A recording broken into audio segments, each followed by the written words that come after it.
Reader, this author finds her... It appears as though it may rain. Sonnet indeed. Lord Byron, he's not. Bridgerton shall be awarded the years when he sweeps Miss Thompson off her... This video explores the 10 most savage newsletters penned by Lady Whistledown in Bridgerton, revealing not only her sharp wit but also the emotional complexity of her true identity, Penelope Featherington. As Whistledown, Penelope critiques high society with biting commentary, often targeting her own family, close friends, and even herself. These columns reveal her evolving confidence, deep-seated insecurities, desire for control, and unwavering loyalty to those she loves. From exposing scandals to defying Queen Charlotte, Penelope uses her secret voice to influence the ton while grappling with personal heartbreak and self-worth. Her most daring move comes in reclaiming her identity from an imposter, proving she's no longer afraid to own her power. Bridgerton, Lady Whistledown's 10 most savage newsletters, and what they reveal about Penelope. In Bridgerton, society's most powerful member is the elusive writer Lady Whistledown, voiced by Julie Andrews.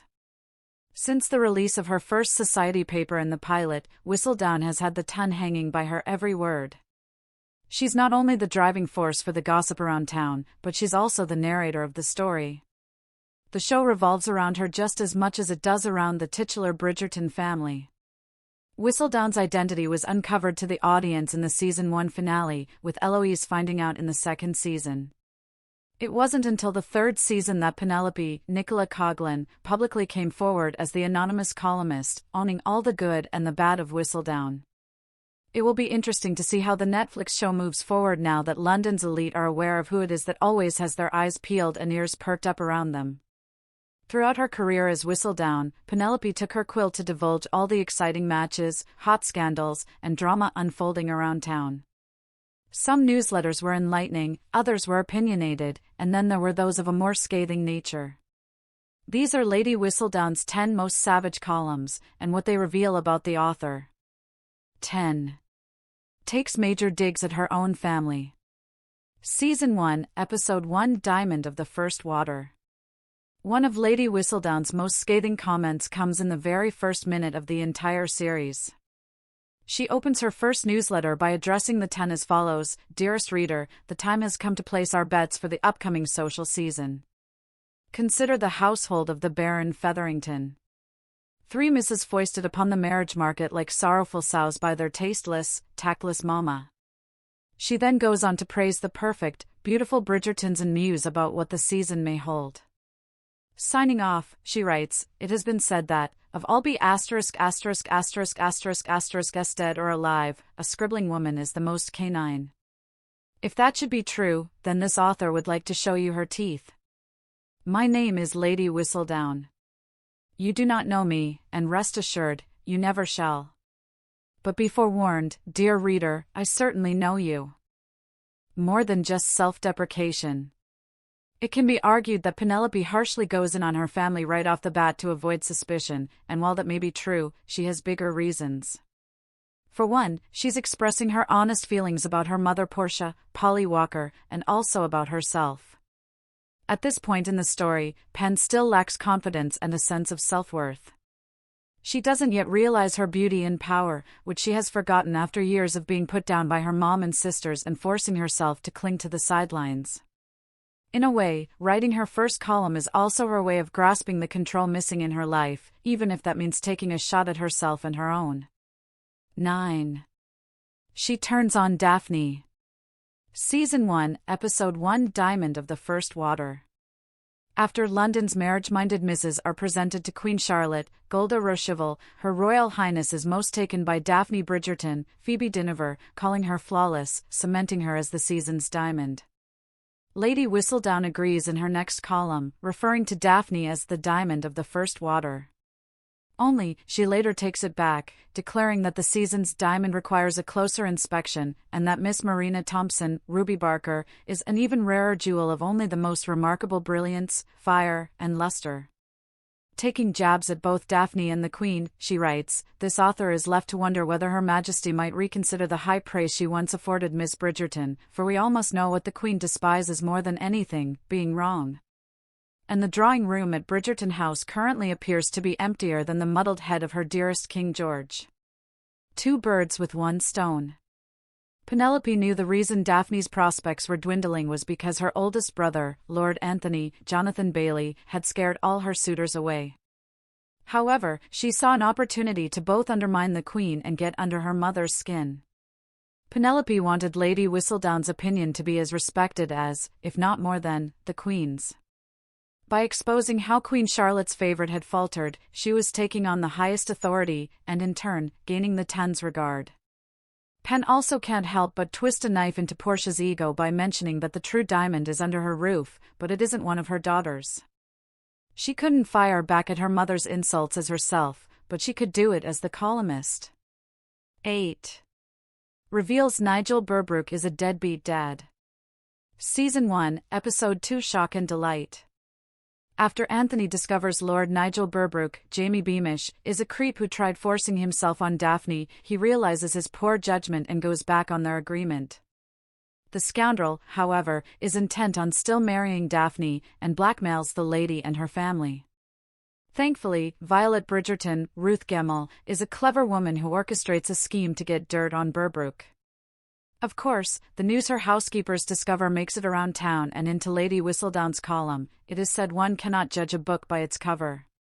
But in the case of the bumbling Baron Burbrook, it seems his displeasing appearance is quite an apt metaphor for the state of affairs in his household. I would not be surprised if Lord Burbrook were called away to the country on alleged business. Business which, perhaps, might involve sending some much overdue funds to one former maid and young boy, who we can only hope takes after his mother. Bad news for some, a kind gesture to others. Penelope wasn't just doing her due diligence as Whistledown. She was also protecting people she cared about. Additionally, the writer had become invested in Daphne and Simon and wanted to do their romance a favor, unaware that it was a ruse at the time. The newsletter also spoke of Penelope's intolerance for unscrupulous men and served as a warning to others of his caliber. 7. The Marina Thompson Pregnancy Bombshell. Season 1, Episode 6 Swish. One of the hardest choices Penelope ever made as Lady Whistledown was outing Marina's pregnancy to the Ton. Penelope understood the dire situation Marina was in, and she had been on board with her finding a husband before she started to show, but when that prospect turned out to be the man she loved, Colin Bridgerton, Luke Newton, it broke her. The minute Marina shared her intentions with her, Pen developed a change in attitude with her cousin. Despite her anger, she tried helping Marina, uncovering that Portia had forged George's letters. But he was still out of the picture, and Marina was out of time. A ruthless and heartbreaking detonation. Pen was out of time, too, and had to do something drastic.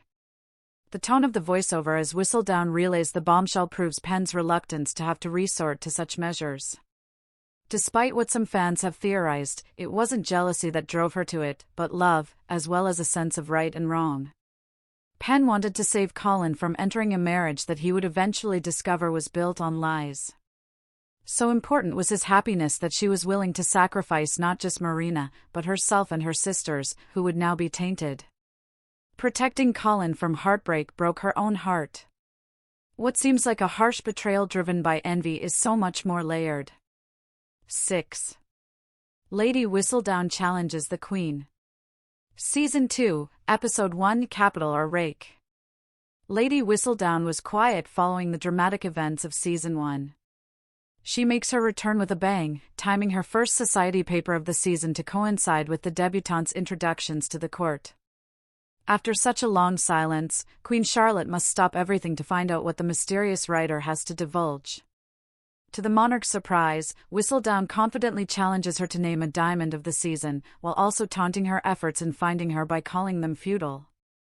The early stages of self-realization. Later in the episode, she provokes Her Majesty again by suggesting in her column that maybe it's Whistledown's place herself to name the season's incomparable. After the Queen names Lady Edwina Sharma, Charithra Chandran, the diamond, Whistledown takes a shift. Is the entire practice of naming a diamond not, well, rather ridiculous? Should a woman not be valued for so much more than her dancing skills or her comportment? Should we not value a woman instead for her candor, her character, her true accomplishments? Penelope's sense of power is growing stronger, making her fearless in mocking the queen. She's beginning to realize that she holds as much influence as the monarch herself. Additionally, she's trying to grasp the self-esteem she was missing in the previous season, telling herself, as much as others, that it's not society that dictates a lady's worth, but what she carries within. 5. Taints Eloise's reputation. Season 2, Episode 7, Harmony. Queen Charlotte began to suspect that Eloise, Claudia Jessie, who had helped her with her investigation, was Lady Whistledown herself. These suspicions came after Eloise was spotted leaving the print shop in Bloomsbury where Theo Sharp, Callum Lynch, worked as an assistant. The Queen threatened Eloise, giving her 3 days to confess and use her powers for Her Majesty's benefit, or else have herself and her family ruined. After venting to her best friend, Penelope advises her to stay far away from Theo and the print shop, and then takes matters into her own hands. In Whistledown's next column, she writes about Eloise's associations with political radicals, effectively shattering her reputation. Good intentions, or an act of betrayal? Penelope was definitely driven by a need to protect her friend from the monarch's wrath. The news explained why Eloise was at the print shop. Furthermore, in printing something so damning that could ruin Eloise's future, it all but ensured an end to Queen Charlotte's suspicions. While it's true that she wanted to deter Her Highness, it was also a selfish act of self-preservation. Pen didn't want to expose herself. Instead of saving her friend by being honest, she betrayed her trust, convincing herself she was doing the right thing. Whistledown was the only sense of power and control in Penelope's life. She refused to give that up, even if it meant risking their friendship down the line. 4. Calls out Colin for changing. Season 3, Episode 1, Out of the Shadows. Following Francesca Bridgerton's Hannah Dodd debut, Whistledown once again becomes keen on the idea of the Queen picking an incomparable, challenging Her Majesty once more. The author, however, is more interested in discussing Colin's return from his worldly travels as a changed man with a remarkable amount of riz. I do not fear change. I embrace it. And then there are some who take the embrace of change a step too far, as with Mr. Colin Bridgerton, who seems to have embraced a new personality entirely. But one must wonder, is this new character the real him, or simply a ploy for attention? And does Mr. Bridgerton even know? An act driven by devastation. When Pen wrote the column, she was still deeply hurt by what she overheard Colin say before he left the previous season. He had vehemently dismissed the idea of them together, and even made fun of it. It was her heartbreak speaking. After Pen reveals why she's acting so differently towards him, Colin gives her a sincere apology the next day. She immediately regretted the publication, even insisting to her sisters that Whistledown was wrong about Colin. 3. Uncovers her arrangement with Colin and attacks herself. Season 3, Episode 2, How Bright the Moon. One of the meanest things Penelope ever wrote as Whistledown was about herself.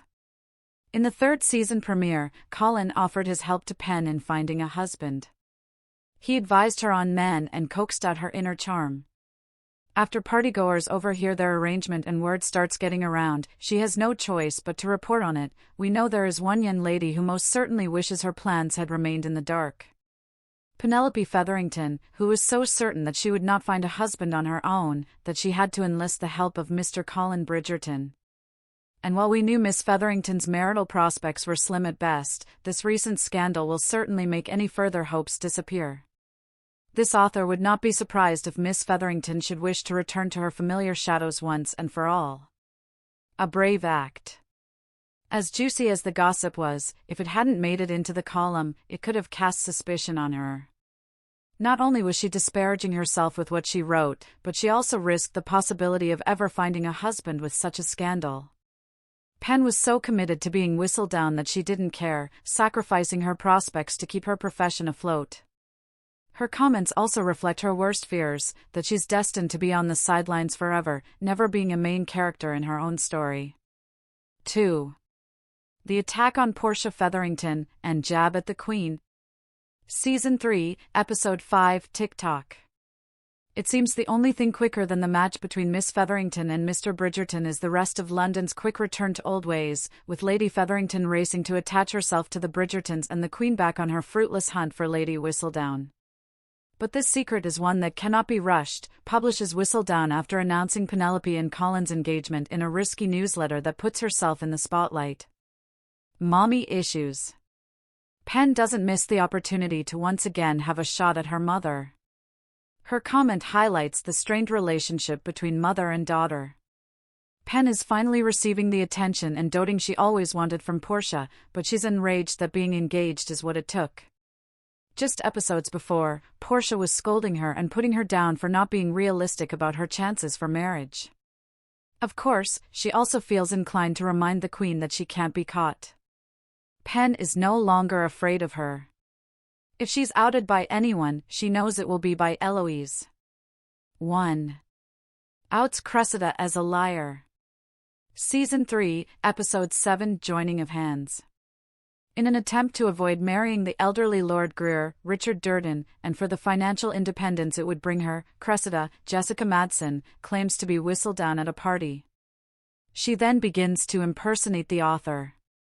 In the penultimate episode, Pen takes her power back in a newsletter distributed right after Cressida's fake column. She denies Miss Cooper's claims, calls her a liar, and insinuates she's clueless by listing all the news and gossip Cressida missed in her fraudulent paper, in which she takes down her bully.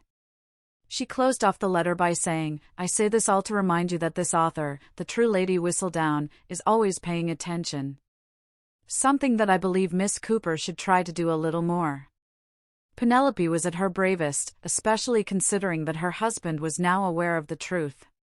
She couldn't sit back and allow another to claim what she had worked so hard for and risked so many relationships for. Although her identity wouldn't remain a secret for much longer, she was also ensuring that no one would ever try to assume her identity again.